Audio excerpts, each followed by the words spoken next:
आज आमचे नेते राहुल गांधीजी यांच्या नेतृत्वात केंद्र सरकारच्या अन्नधान्यावर जीएसटी ज्या पद्धतीने लावली गेली, जीएसटीच्या माध्यमातून ज्या पद्धतीने महागाई वाढली, गोरगरिबाच्या तोंडातला घास या महागाईमुळे हिसकला गेला, मध्यमवर्गीय लोकांचं जगणं मुश्किल झालं आणि अशा या महागाईच्या विरोधात त्याचप्रमाणे बेरोजगारी ज्या पद्धतीने वाढत चाललेली आहे,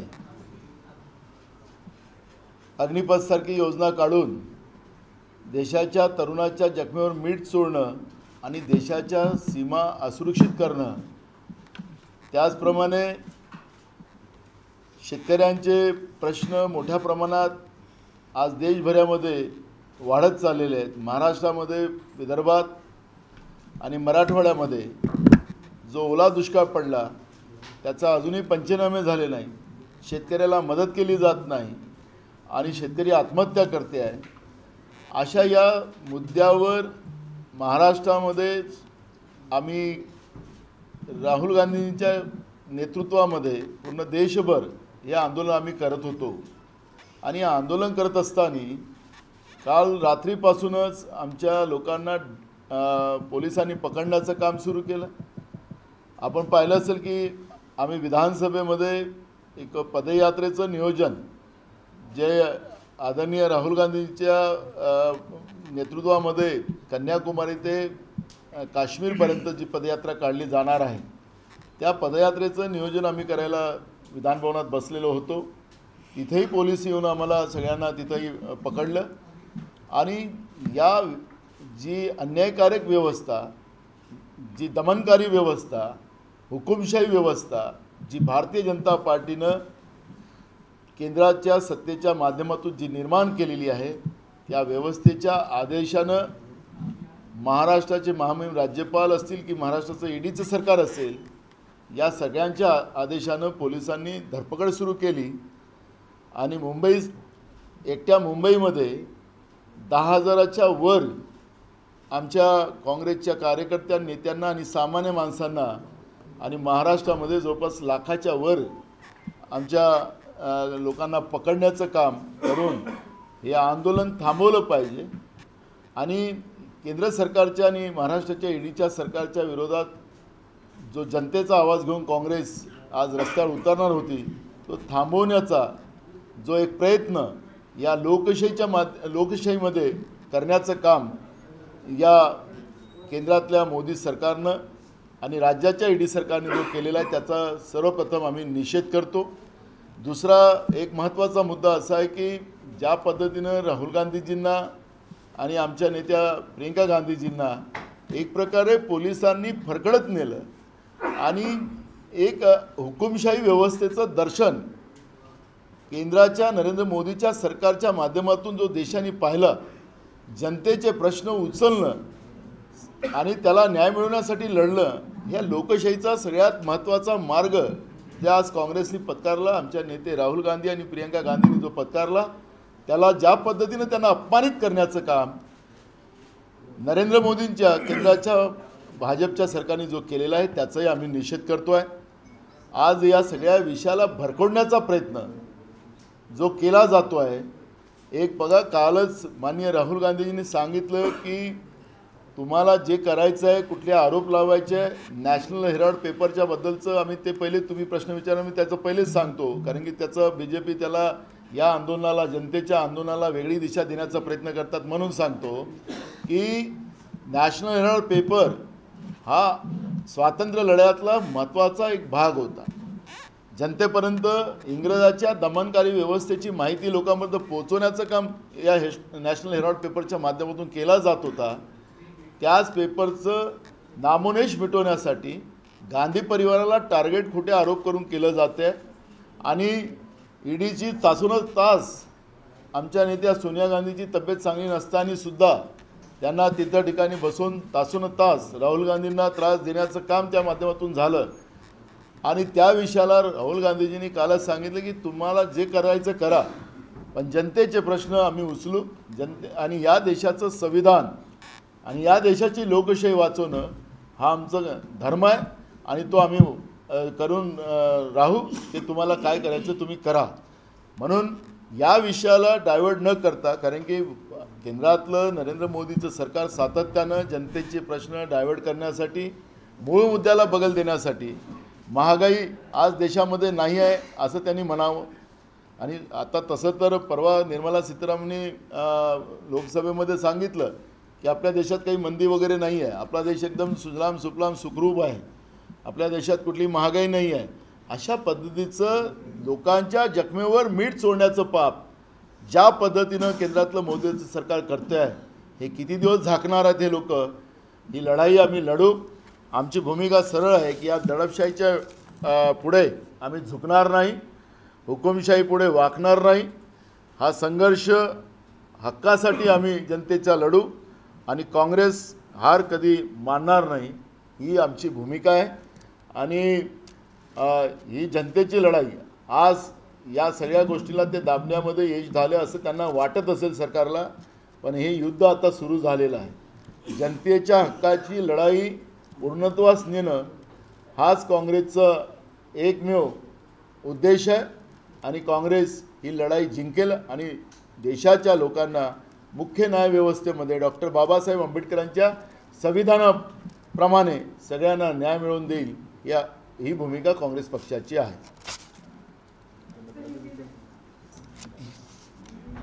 हाँ, हिंदी.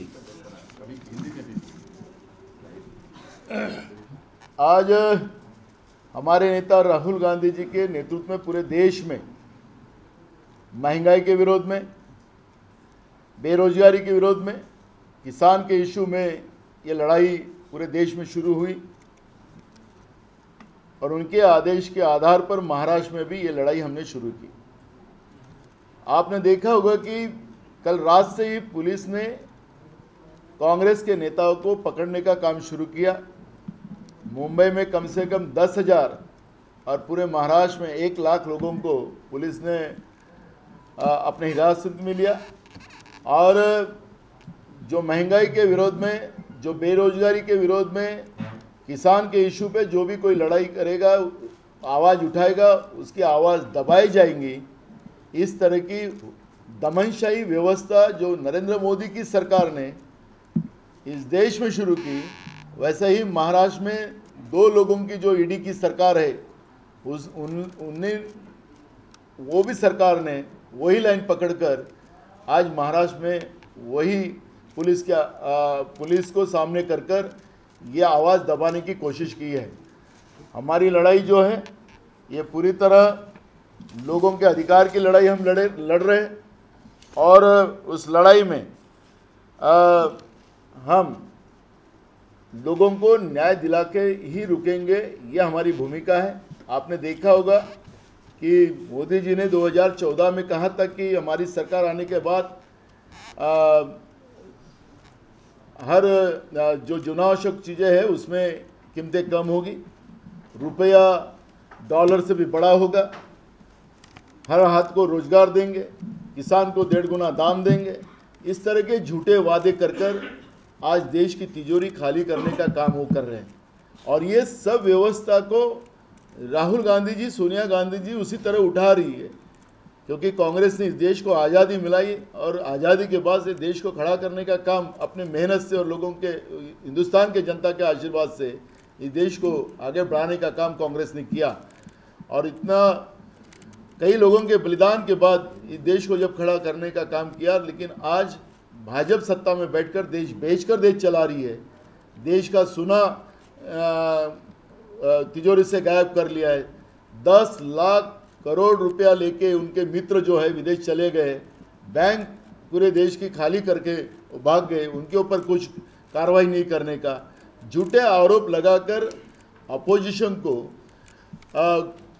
केंद्रीय तपास यंत्रणा के आधार पर उनको झूठे आरोप लगाकर उनको फंसाना, उनकी बदनामी करना और अपने जो पाप जो है गए 8 साल में देश में उन लोगों ने किए, उस पाप को छुपाने का काम और मूल इशू को डाइवर्ट करने का जो षड्यंत्र बीजेपी केंद्र में बैठ के कर रही है, उसका विरोध आज हमने किया है.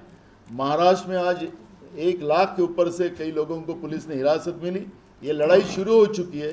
जनता की आवाज़ बनकर हम लोग हमेशा ये लड़ाई लड़ेंगे और इसमें कांग्रेस की जीत होगी, देश के जनता की जीत होगी। ये भूमिका कांग्रेस पार्टी की है। जिस तरह से आज प्रियंका गांधी को पुलिस ने डिटेन किया, जो तस्वीरें सामने आई वो काफी डराने की बड़ी उस पर आपका क्या कहना है?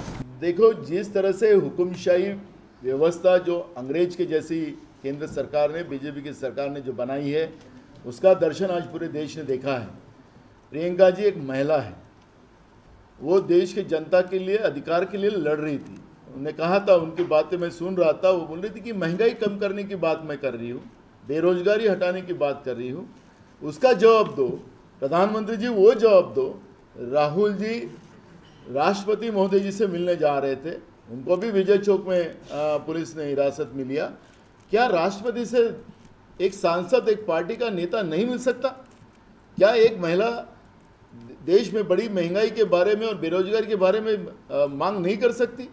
जिस तरह से उनको खींचते हुए अपमानित कर कर जिस तरह से उनको लेके गया, पूरा देश देख रहा था। हम इस घटना का निषेध करते हैं। केंद्र में बैठी हुई नरेंद्र मोदी की सरकार जिस तरह से अंग्रेज की जो पॉलिसी थी उसको इम्प्लीमेंट कर रही है, उसका हम निषेध करेंगे, क्योंकि अपोजिशन को भी सम्मान देना ये लोकतंत्र का सबसे बड़ा एक महत्व होता है। मैं इनको याद दिलाऊंगा कि इंदिरा जी की जब सत्ता थी तब अटल बिहारी जी और अडवाणी जी चुन के नहीं आए थे। हमने कांग्रेस के सांसदों का रिज़ाइन कराया और उनकी जगह में अपोजिशन भी हाउस में होना चाहिए, ये भूमिका उस समय इंदिरा जी ने ली। लेकिन आज उनके भारतीय जनता पार्टी के वरिष्ठ नेता कहते हैं कि हमें कोई अपोजिशन की ज़रूरत नहीं, हम पूरा बंद कर देंगे। तो इनको लोकतंत्र मान्य नहीं है, संविधान इनको एक मान्य नहीं है। और इस तरह का लोकतंत्र को जो नुकसान पहुंचाने वाली जो सरकार आज केंद्र में बैठी है, उस सरकार का जितना निषेध करना उतना निषेध करेंगे। उस घटना का, राहुल जी के और प्रियंका जी के घटना का कांग्रेस पार्टी निषेध करती है। नाना भाऊ, ईडीची कारवाईनंतरच काँग्रेस पक्ष फार आक्रमकतेने आंदोलन करताय। या आधीही मागणी होती, परंतु काँग्रेस पक्ष हवा तसं रस्त्यावर उतरला नाही।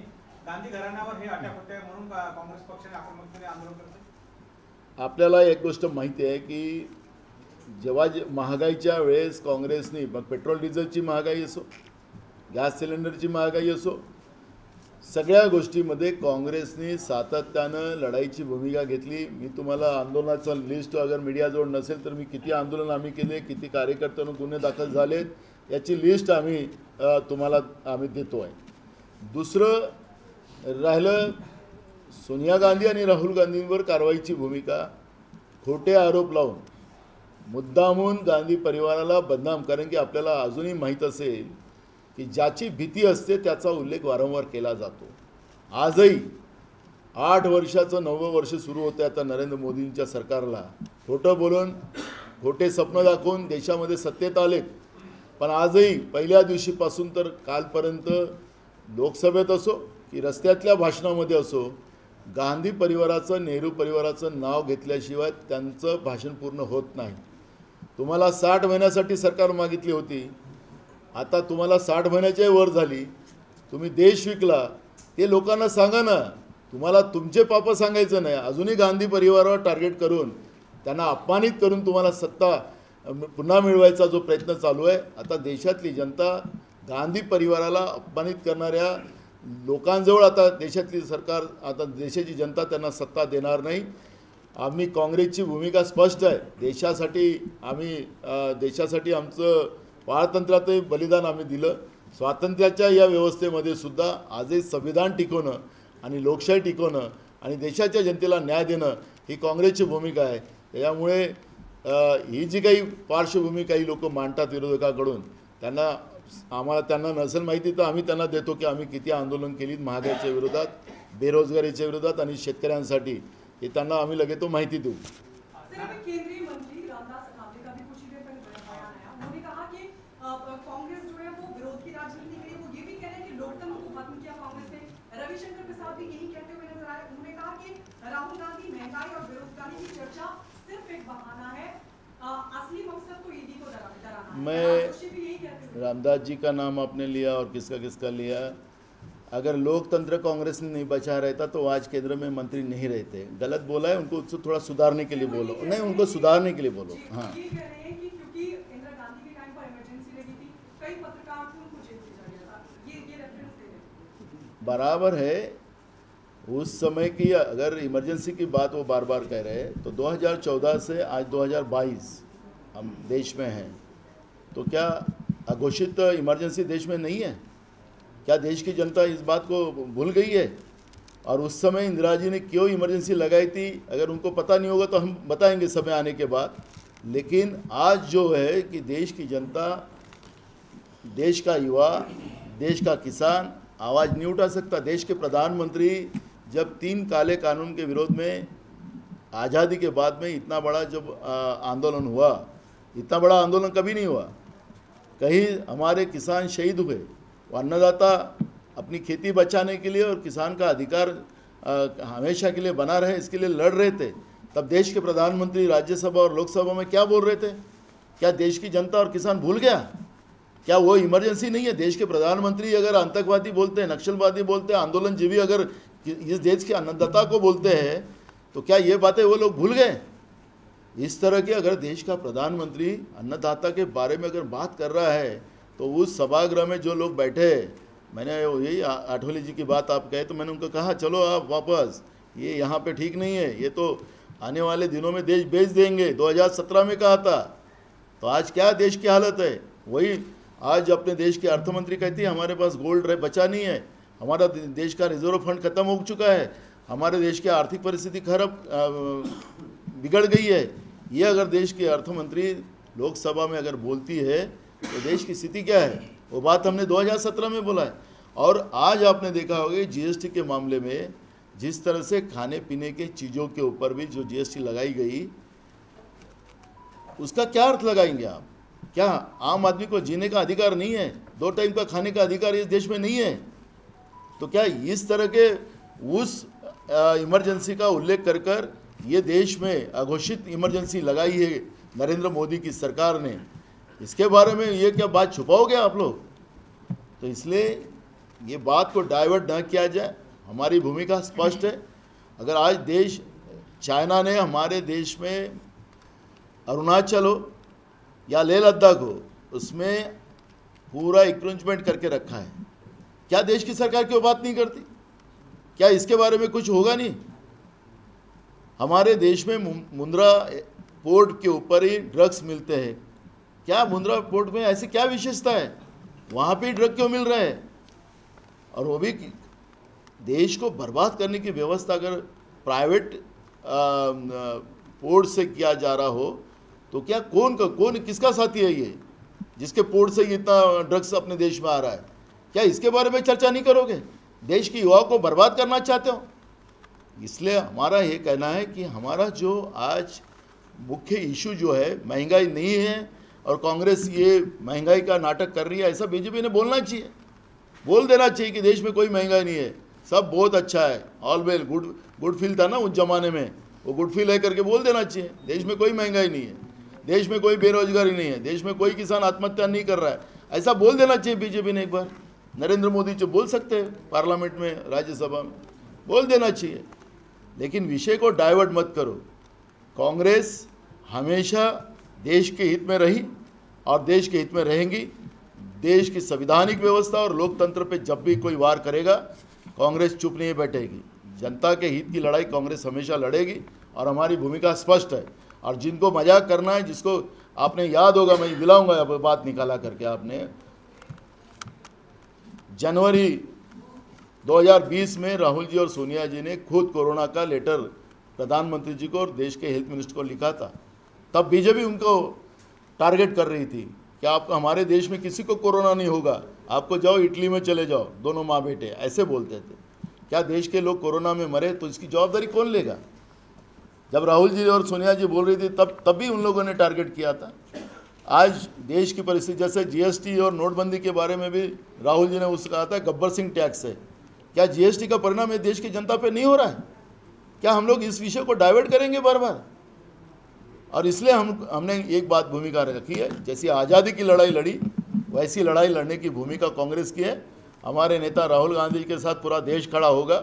और तुमको विश्वास के साथ बता रहा हूँ, ये लड़ाई जो संविधानिक व्यवस्था के आधार पर हम जीतेंगे और हिंदुस्तान की जनता को न्याय देके कांग्रेस ही न्याय दे सकती है, यह विश्वास लोगों के बीच में पैदा करने का काम कांग्रेस करेगी।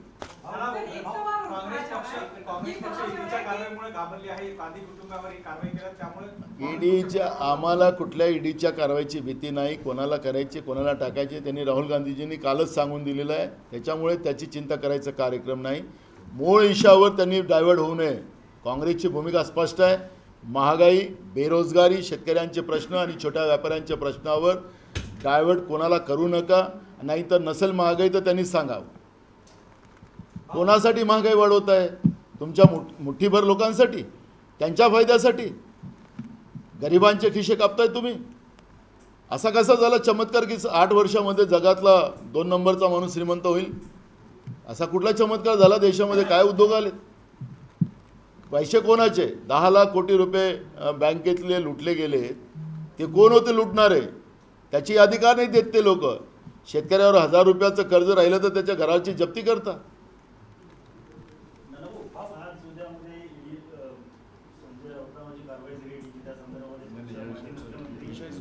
आता नाही, हे महागाई आणि हेच विषय आपण आता मूळ विषयाला डायव्हर्ट करू नका माझं प्लीज, मी तुम्हाला सांगतो, नाही तर मग आम्ही आम्हाला ज्या पद्धतीने विधान भवनात मीटिंग करण्यात आलं, विधान भवनातून ज्या पद्धतीच्या मोठ्या नेत्यांना विस्तरपत्र देण्यात आलं होतं, लोकशाहीमध्ये तुम्हालाही अधिकार आहे, पण ज्या पद्धतीची कारवाई समोरासमोर दिसली काय सांगता?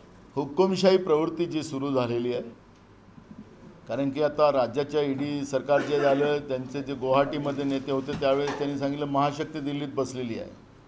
आता महाशक्तीचा आशीर्वाद इकडे प्राप्त झालेला आहे, त्याच्यामुळे लोकांचा आवाज कसा दाबायचा हा प्रयत्न आता ईडी सरकारच्या माध्यमातून राज्यपाल महामहिम तर आहेतच, विश्वगुरूच आहेत ते दुसरे, त्यामुळे या सगळ्या विषयावर जे काही परिस्थिती आज आहे ही हुकुमशाही प्रवृत्ती, इंग्रज प्रवृत्ती महाराष्ट्रातही सुरू झालेली आहे। त्याचं दर्शन आज आपल्याला झालेलं आहे।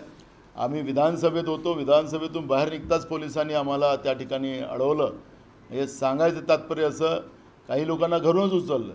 आमचे मुंबईचे शहरात आमचे अध्यक्ष ते तर आज रूप बदलून तिथं गेलेत, कारण की या पद्धतीचं जे काही चित्र, दमनकारी परिस्थिती जी आज निर्माण करण्याचं काम, दहशत निर्माण करण्याचं, भय निर्माण करण्याचं आणि लोकांचा आवाज उचलणाऱ्या लोकांचा आवाज दाबण्याचा प्रयत्न हा लोकशाहीत होता कामा नये, नाही तर लोकशाही मारण्याचं पाप हे BJP करते आहे, हे आता स्पष्ट होते आहे।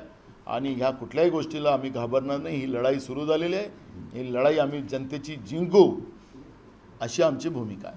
1 महीने बाद भी अब तक कैबिनेट का विस्तार नहीं हो पाया, लेकिन मुख्यमंत्री जो है वो अपने नए बंगले में शिफ्ट होने की तैयारी कर रहे हैं। इधर सुनो, वो लोग अपने आयशो आराम और स्वागत सत्कार में हैं, उनको करने दो, क्योंकि इनको जनता की कोई लेना देना नहीं है। जनता की लड़ाई लड़ने वाले लोगों को उनके मुंह बंद करने का काम वो लोग कर रहे हैं और उनको उनके आयशो आराम चाहिए।